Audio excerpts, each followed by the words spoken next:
사도행전 계속하고 있습니다. 6절로 11절까지의 말씀 가지고 중심으로 오늘 함께 말씀 나누겠습니다. 다 같이 일어나셔서 하나님의 말씀 받들도록 하겠습니다. 사도행전 1장 6절로 11절까지의 말씀입니다. 함께 읽겠습니다. 그들이 모였을 때에 예수께 여쭈어 이르되 주께서 이스라엘 나라를 회복하심이 이때니까 하니 이르시되 때와 시기는 아버지께서 자기의 권한에 두셨으니 너희가 알 바 아니요 오직 성령이 너희에게 임하시면 너희가 권능을 받고 예루살렘과 온 유대와 사마리아와 땅끝까지 이르러 내 증인이 되리라 하시니라. 이 말씀을 마치시고 그들이 보는데 올려져 가시니 구름이 그를 가리어 보이지 않게 하더라.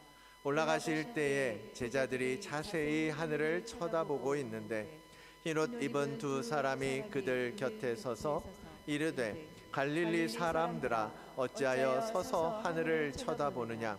너희 가운데에서 하늘로 올려지신 이 예수는 하늘로 가심을 본 그대로 오시리라 하였느니라. 아멘. 하나님의 말씀입니다. 자리에 앉으시기 바랍니다. 다시 한번 기도하겠습니다. 하나님, 오늘 우리가 계속해서 하나님의 거룩한 사도들의 행적들을 통하여 오늘 우리가 걸어갈 길들을 보기를 원합니다. 주님 말씀하실 때에 우리 안에 깨달음이 있게 하시고 성령의 지혜를 받아 하나님 우리의 마음이 더 하나님께로 열려지도록 은혜를 더하여 주시옵소서. 모든 말씀 선포되는 말씀이 땅에 떨어지지 아니하도록 일하실 하나님을 의지하며 기대합니다. 주님 역사하여 주시옵소서. 감사하며 예수 그리스도의 이름으로 기도드리옵나이다. 아멘. 자, 우리 함께 인사 나누도록 하겠습니다. 오늘 22년 우리 다드림교회 22년 설립 감사 주일입니다. 우리 교회의 생일이지만 여러분 함께 다시 한번 아까 찬양할 때도 인사했지만 축복합니다. 주님의 평강이 함께 하시기를 원합니다. 우리 인사하면서 가도록 하겠습니다. 함께 축복합니다. 주님의 평강이 여러분과 늘 함께 하시기를 원합니다. 지금까지 지켜주신 하나님의 사랑이, 하나님의 은혜가 계속해서 여러분의 삶을 주관하고 인도해 주실 줄을 믿습니다. 말씀드린 대로 오늘 설립 감사 주일입니다. 그러나 특별하게 이벤트를 하거나 그러진 않았지만요, 오늘 그것을 감사하면서 하나님 앞에 예배하는 시간이 되기를 원합니다. 저희 교회는 2002년 2월에 여기서 시작을 하였습니다. 그동안 우리 김경호 목사님께서 해오셨고 이제 제가 2대 목사죠. 나름대로 2대 목사로서 벌써 4년째 이 교회를 하고 있는데요. 여러분들이 없으면 이 교회가 어떻게 여기까지 올 수 있었겠습니까? 그렇죠? 여러분들이 함께 하셨고 여러분들 안에 계신 예수 그리스도, 여러분을 이곳으로 인도하여 주신 성령 하나님, 그 분 우리 삼위 하나님께서 함께 일하지 않으셨다면, 우리를 인도하지 않으셨다면 여기까지 올 수 없었을 것입니다. 많은 교회들이 있지만 정말 오랜 동안, 때로는 많은 어떤 교회들은 정말 오래 가지 않아 문을 닫는 교회들도 있고, 그 명맥이 끊어지는 교회도 있고, 하는 상처 가운데 부서지는 교회도 있고 그렇잖아요.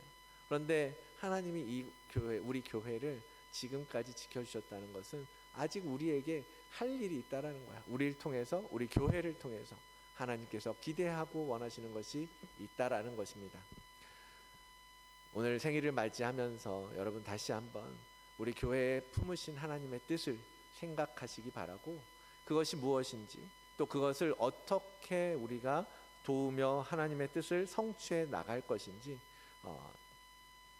묵상하며 하나님께 물으시면서 그 길을 온전히 걸어가기로, 그 아멘으로 순종하며 결단하는 우리 모든 성도님들 되시기를 축복합니다. 오늘 본문 함께 이제 사도행전 두 번째 시간인데요. 사실은 시작하고 나니까 이렇게 좀 약간 절기하고도 연결이 되어 있어서 오늘 그리고 다음 주는, 오늘은 이제 승천절이 이제 지난 목요일이었는데 승천에 관한 말씀이 딱 나왔네요.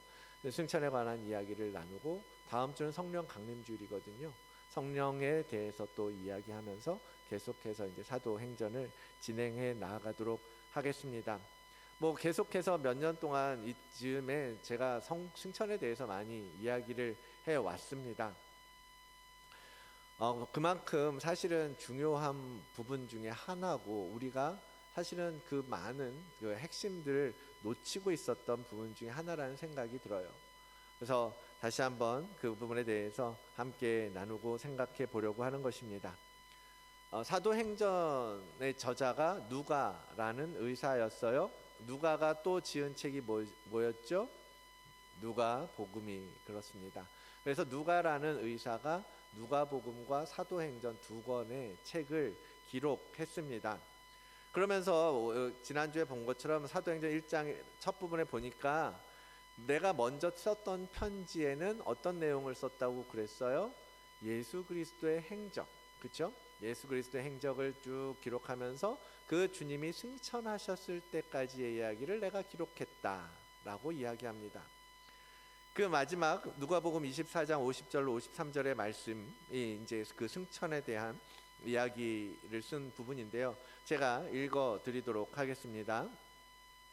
예수께서 그들을 데리고 베다니 앞까지 나아가사 손을 들어 그들에게 축복하시더니 축복하실 때에 그들을 떠나 하늘로 올려지시니 그들이 그에게 경배하고 큰 기쁨으로 예루살렘에 돌아가 늘 성전에서 하나님을 찬송하니라.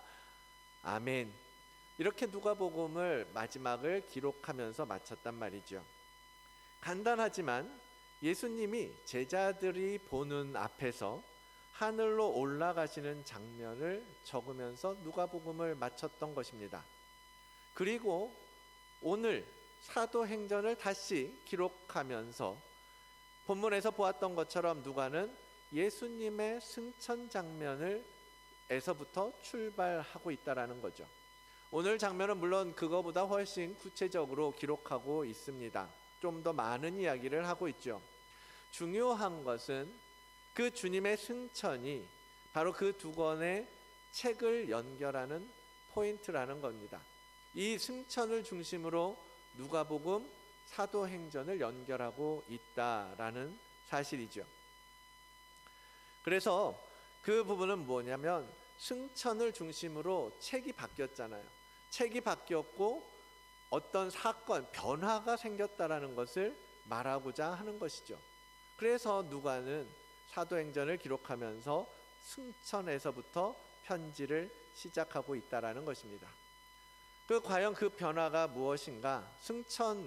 예수 그리스도께서 하늘로 올라가신 이 승천 사건을 중심으로 무엇이 바뀌었을까? 우리는 이 책들을 통해서 생각해 보아야 한다라는 겁니다. 그 답은 뭐죠? 겉으로 표면적으로 보는 것은 그거죠. 예수님의 행적을 기록했다가 사도행전은 뭐라 그랬어요? 사도들의 행적을 이야기한 거잖아요. 예수님의 시대에서 승천을 중심으로 사도의 시대로 바뀌었다라는 것을 우리는 알 수가 있습니다.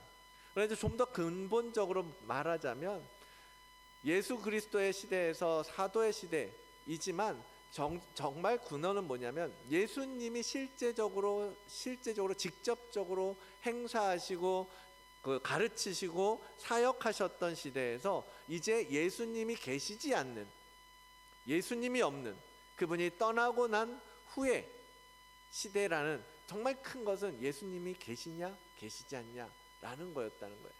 승천을 통하여서 이제는 우리 곁에 계시던 사도들 곁에서 늘 함께 하셨던 그분이 이제 계시지 않고 이제는 사도들만, 제자들만 예수 그리스도께서 행하셨던 일들을, 그분이 우리에게 명하셨던 명령을 실천해야 하는 시대가 되었음을 이야기하는 것입니다. 그게 무슨 뜻입니까? 제자들의 관점에서는 그런 거예요. 선생님이 지금까지 쭉 보여주시고 본이 되시고 가르쳐 주시고 말씀해 주시고 그랬단 말이에요. 근데 이제 선생님이 안 계셔요. 마치 학생들이 학업을 마치고 졸업하고 나면 이제 현장으로 떠나잖아요. 뭐 대학 예를 들어 취직의 경우 회사에서 이제 배운 것들을 써먹어야 되는 거예요. 근데 선생님이 안 계셔. 나를 가이드해주고 이렇게 논문 지도도 해주고 가르쳐 주시고 뭐 이렇게 길을 잡아줄 선생님 계시지 않는 상태에서 이제 나가서 실제적인 일을 해야 하는 거예요. 그런 것처럼 사도들도 그런 느낌이었던 거예요. 선생님이 이제는 안 계셔. 이제 내가 내 힘으로 해야 되는 것 같은 거예요. 주님께서 이렇게 하라고 했는데 주님께서 뭘 가르쳐 주셨었지? 어떤 말씀을 하셨었지? 그런 것들을 이제 제자들이 지금 이제 스스로 해야 되는 상황에 맞닥뜨리게 되었다라는 겁니다. 어쩌면 몇몇 제자들에게는 정말 당황스러운 순간이었을지도 모릅니다. 실제로 제자들의 관점에서 볼 때 최근 두어 달 사이에 정말 많은 일들이 그냥 사사로운 일들이 아니라 큰 일들이 빵빵 터진 거잖아요. 우리가 늘 따라다니던 선생님이 갑자기 잡혀가시고 갑자기 죽으시게 되고, 그러면서 우리는 겁나서 막 도망가야 했고 숨어야 했고, 그렇게 선생님이 죽음으로 십자가, 가장 처절하고 가장 악독한 사람에게, 죄인에게 행했던 그 형벌을 받고 죽으셔야 했단 말이에요. 그런데 또 그렇게 끝나는 것이 아니라 3일 지나니까 사람들이 예수님의 시체가 없어졌다, 예수님이 말씀하신 대로 부활하셨다고 많은 이야기들이 들리고, 실제로 제자들은 본 사람도 있고 예수님을 만난 사람도 있고 얼마나 혼란스러운 상황이었겠어요.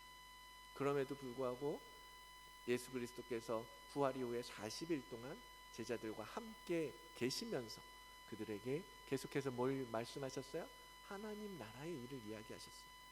하나님 나라의 이야기를 가르쳐 주셨다는 거예요. 그래서 그 부활하신 주님을 만났단 말이에요.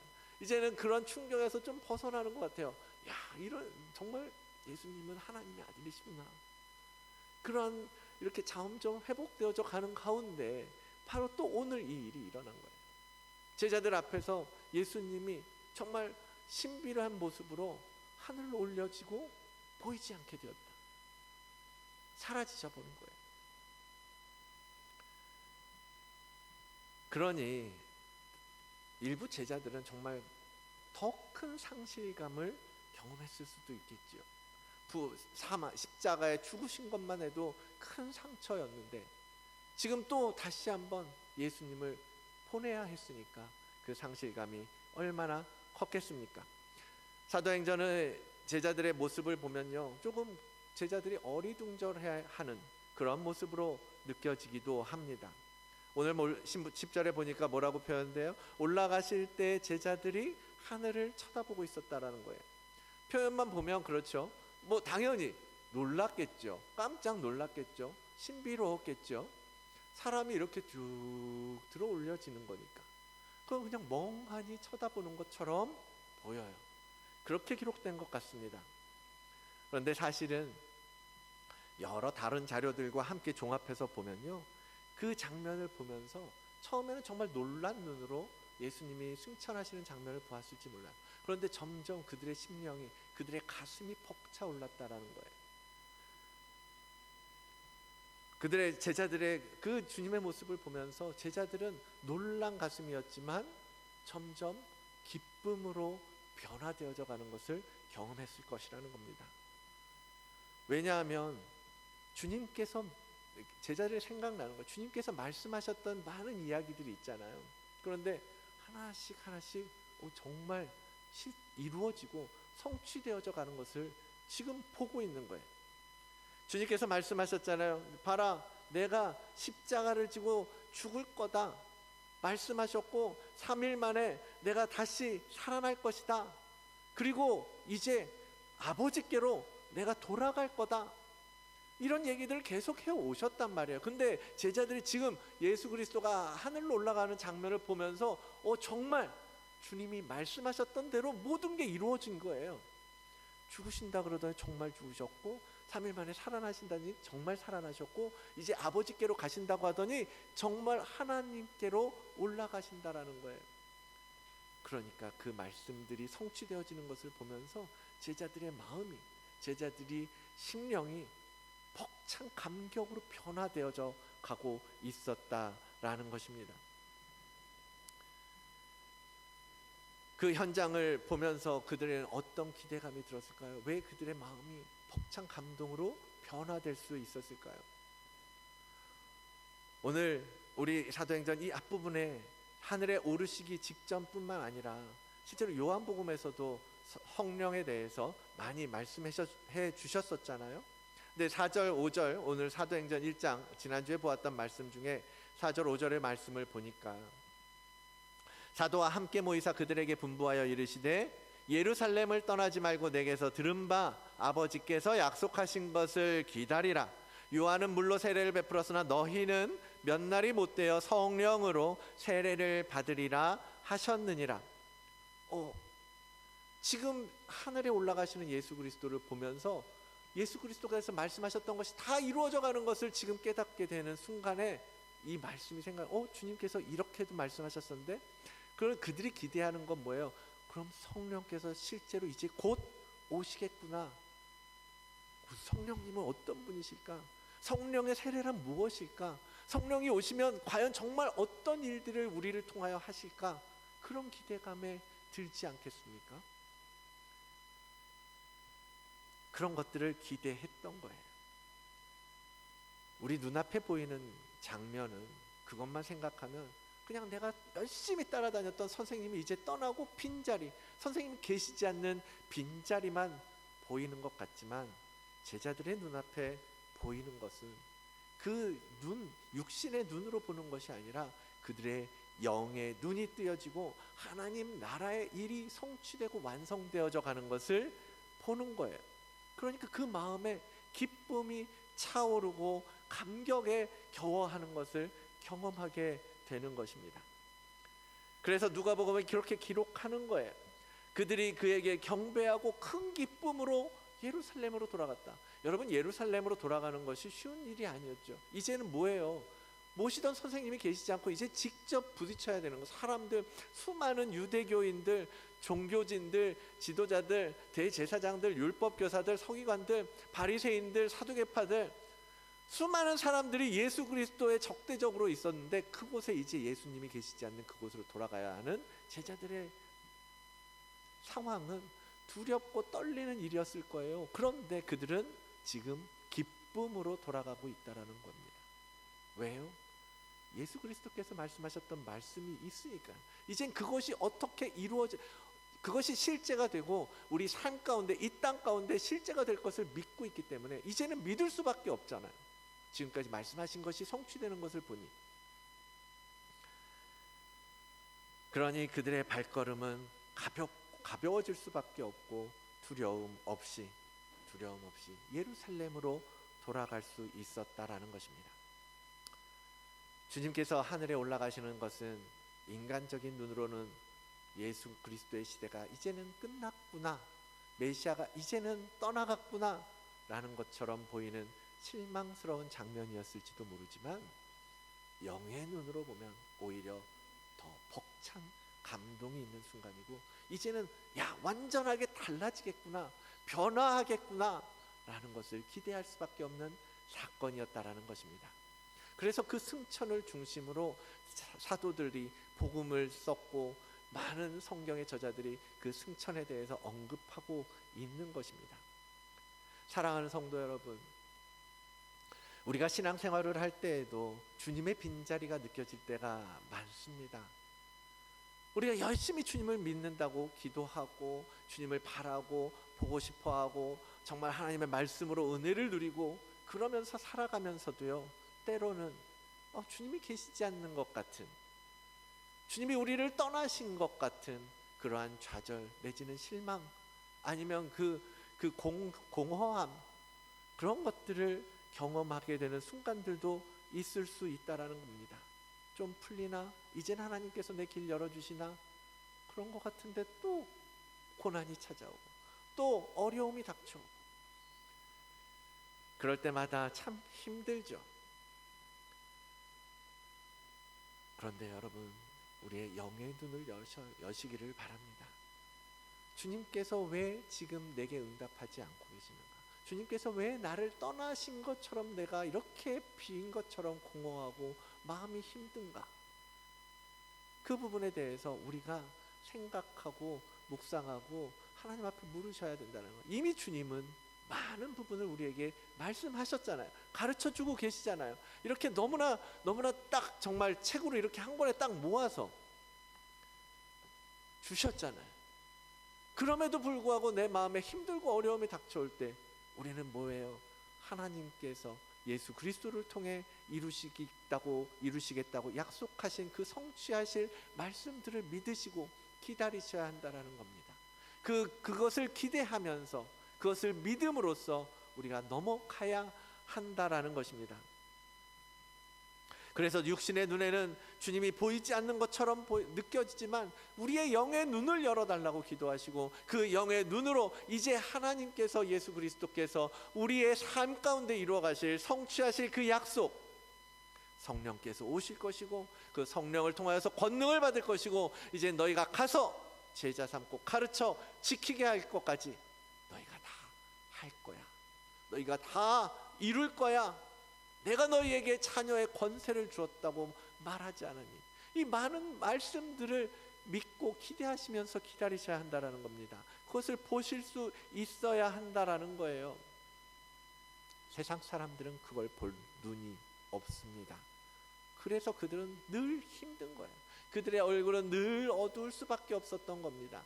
그들은 늘 걱정하고 근심하고 두려워하고 염려하고 불안해하고 사람들을 믿지 못하고 그 어느 누구에게도 기대지 못해서 항상 혼자 힘으로만 살아야 되고, 세상 사람들은 그렇게 살아요. 육신의 눈에 보이는 건 이게 다니까요.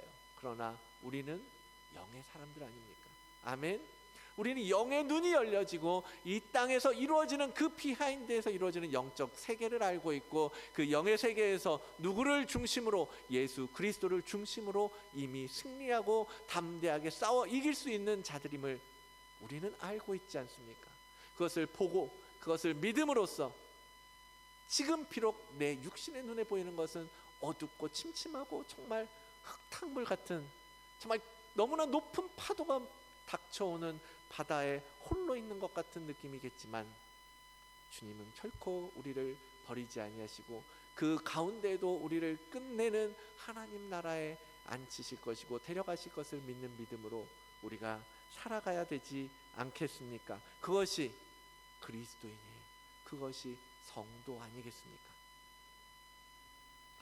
그러한 주님께서 승천하심으로 인해서 우리에게 주어진 변화, 그 약속, 그것을 믿고 기다리는 우리 모든 성도님들 되시기를 바랍니다. 두 번째 승천으로 인한 변화는 이렇게 이야기할 수 있습니다. 주님의 사역이 마치 끝나고 하늘로 올라가시고 이제 끝난 것 같아요. 맞죠? 육신의 몸을 입고 이 땅에 오셔서 이 땅에서 육신의 몸을 가지고 하셨던 사역은 끝난 건 맞죠? 하늘에 가셨으니까요.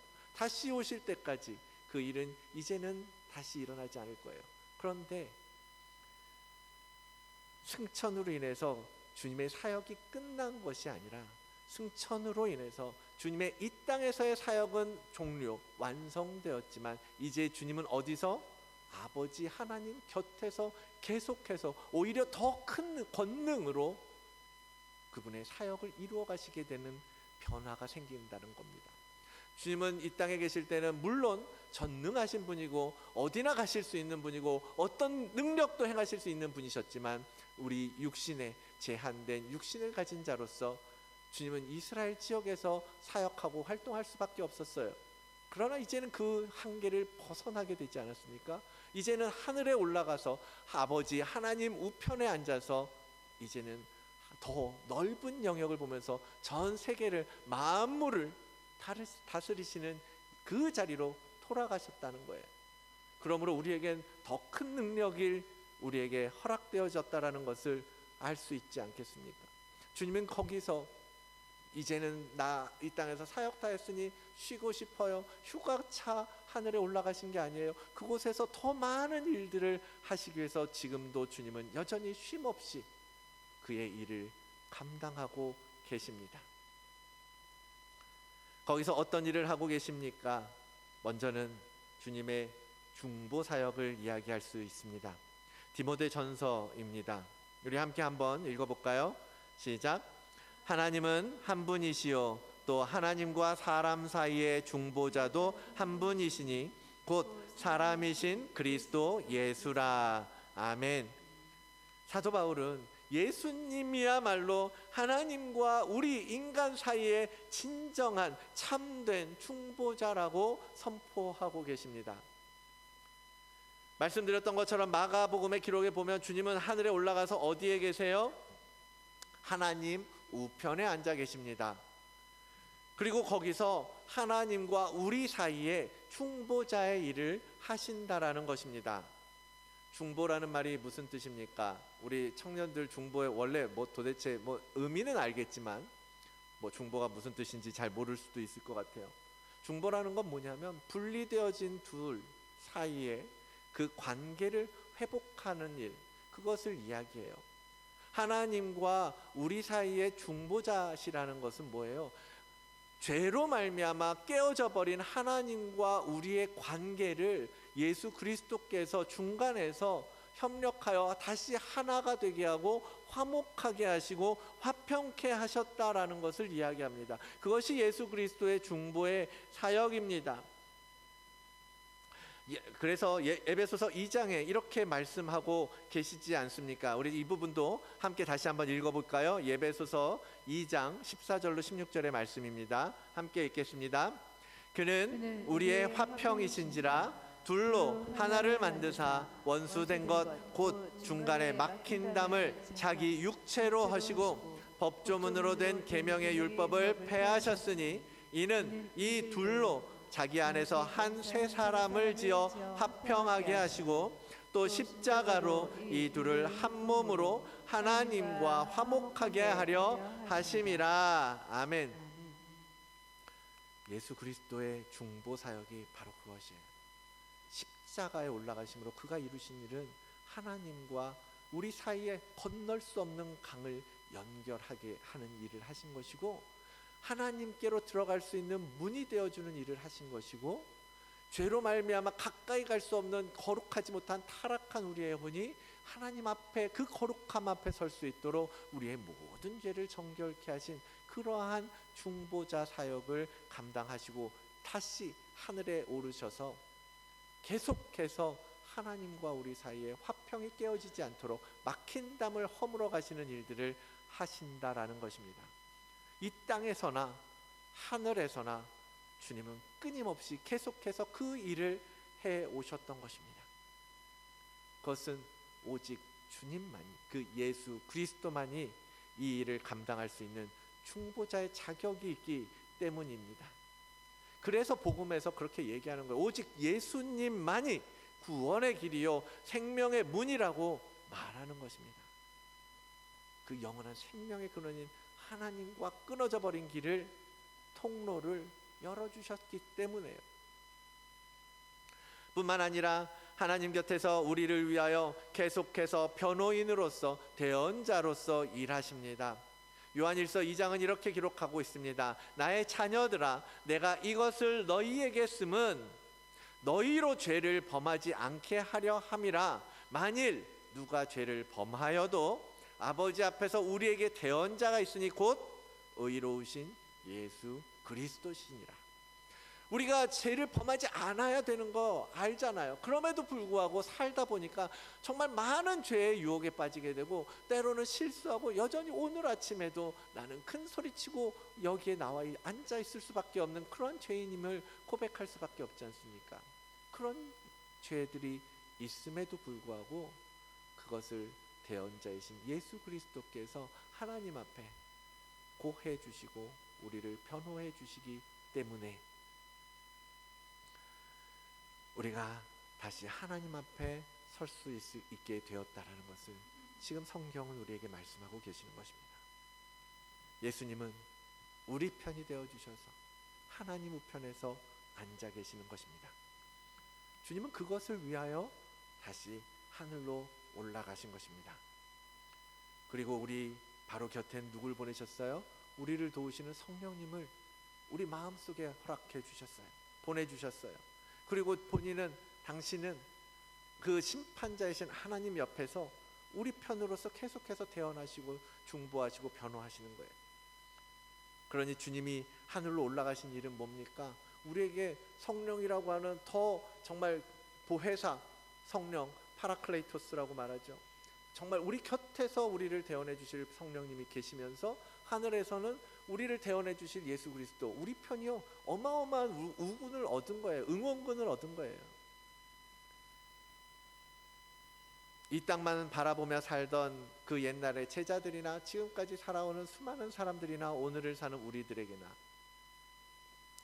이와 같이 큰 능력의 소유자들이 우리 편이 되어주시고 나를 위하여 이야기해 주시고 대언해 주신다는 그런 것이 얼마나 큰 은혜입니까?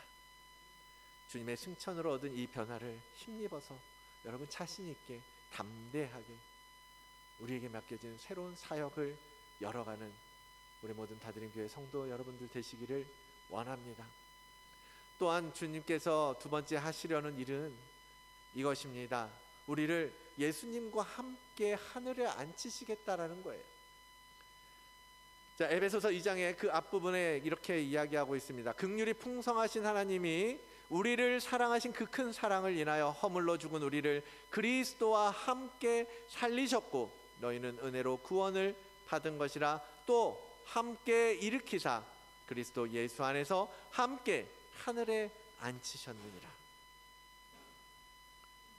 우리의 구원의 여정은요 처음부터 끝까지 예수님과 함께하는 여정입니다. 계속해서 이 본문 속에 함께 그리스도와 함께 예수 그리스도와 함께. 그래서 예수님이 죽으실 때 우리도 같이 죽어야 하는 거고요. 주님이 십자가에 오르실 때 우리도 각각의 십자가를 져야 되는 거예요. 그리고 주님이 부활하실 때에 우리도 주님과 함께 부활에 참여하게 되는 것입니다. 그리고 하나님께서 우리를 주님과 함께 살리셨다라고 선언하고 계시지 않습니까? 여러분, 십자가에 오르라고 오르셔야 한다고 죽으셔야 한다고 교회에서 이야기하죠. 설교에서 하나님의 말씀이라고 계속해서 우리에게 마음의 부담을 줍니다. 여러분 두려워하지 마십시오. 겁내지 마십시오. 십자가에 예수 그리스도와 함께 올라가는 겁니다. 그리고 예수 그리스도와 함께 부활할 거예요. 다시 살 거예요. 더 강력한 하나님 나라의 권능을 가지고 부활하는 겁니다. 그것이 얼마나 놀라운 경험입니까? 십자가를 질 때는 그렇죠. 내가 정말 없는 것처럼 죽은 것처럼 이렇게 살아야 돼? 내가 이것마저도 참아야 돼? 내가 이렇게까지 십자가를 져야 돼? 그런데 오히려 그 일을 온전히 순종하고 십자가를 질 때 어떻게 돼요? 더 정말 힘있게 살아나는 나를 경험하게 될 거라는 겁니다. 바로 예수 그리스도의 부활의 권능과 함께 뿐만 아니라 주님과 함께 아버지가 계시는 그 하나님의 나라, 하나님의 그 하늘 보좌에 앉도록 하신다니까. 이러한 축복이 어디 있습니까? 주님께서는 그것을 위해서 올라가셨다라고 말씀하시는 거예요. 우리도 주님과 함께 올라가는 겁니다. 거기서 하나님의 통치대로 성취되어져 하나님이 다스려가는 이 나라, 이 세상, 정말 이 세상에서 그 하나님께서 이루어 가시는 그림, 그것을 본다면 얼마나 멋지겠습니까? 우리가 살아가는 이 땅에서는 정말 얼마나 누구 집이 좋네, 뭐 누가 크네, 누가 부자가 됐네, 뭐 어디가 멋지네, 뭐가 맛있네, 뭐가 좋네, 힘드네, 뭐 그러한 이야기들로 우리는 우리의 삶을 채워가고 있지만요, 여러분 우리가 비행기 타도 그렇잖아요.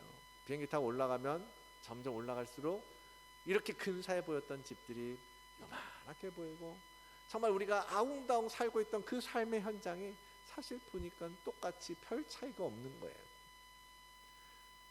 그런데 참 우리가 저기서 어쩜 그렇게 이렇게 그냥 힘들게 살고 있나 싶은 생각이 들기도 하지 않습니까? 하나님께서 우리를 하늘에 앉히시겠다는 건 이런 이유가 있는 거예요. 영적인 눈으로 너희가 높은 곳에서 나의 통치되는 이 세상을 한번 봐라. 너희가 저렇게 안절부절하지 못하고 살아가는 그 땅, 내가 다 통치하고 다스리고 있다. 이제 좀 보이냐? 조바심 내지 말고 살아. 내가 너희와 함께하고 있잖니. 내가 너희를 지켜주고 있잖니. 염려하지 마라. 두려워하지 마라. 얼마나 내가 많이 이야기했니. 봐. 여기서 보니까 다 보이지 않니? 나는 다 알고 있단다.